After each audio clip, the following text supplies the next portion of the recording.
नमस्कार SS unique education ने आपण मानक स्वागत पिला माने आज आम भिडियो गांधी जयंती उपर सुंदर एवं संक्षिप्त ओडिया रचनाटी लिखा तेरे चलते पिला माने देरी नक भिडियो को आरंभ करवा। उपक्रम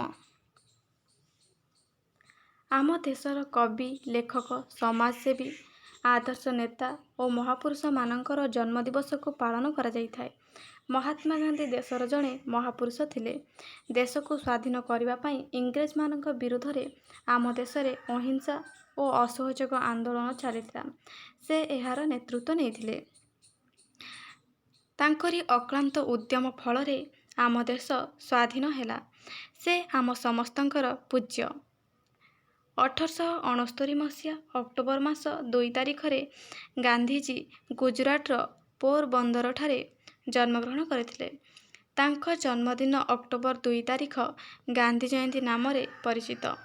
पालनर उद्देश्य गांधीजी आम जातिर जनक। से जणे महामानव थिले। से अहिंसा आंदोलनर जन्मदाता। तांकरी अहिंसा नीति निकटरे इंग्रेज सरकार हार मानिथिले।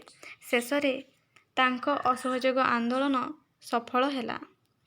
देश 1947 मसीहा अगस्ट मास 15 तारिख रे स्वाधीनता लाभ कला।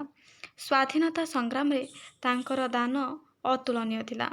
तांकर नीति और आदर्श समग्र भारतवासी को प्रभावित करिथिला। केवल भारत रे नुहे समग्र पृथ्वीवासी तांकर आदर्श को प्रशंसा करती। जीवन में तांकर नीति और आदर्श को ग्रहण करने पाई आमर लक्ष्य रखा उचित। तेणु आमे प्रतिवर्ष तांको जयंती पालन करूँ। तांको जीवनी और तांको आदर्श उपरे चर्चा करूँ।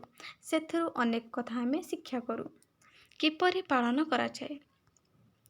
से दिन सकाळे पिलामाने सफा पोशाक पिंधि विद्यालय को जाती।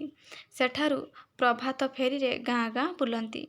विद्यालय रे जातीय पताका उत्तोलन करा जाए। जातीय संगीत गान करा जाए।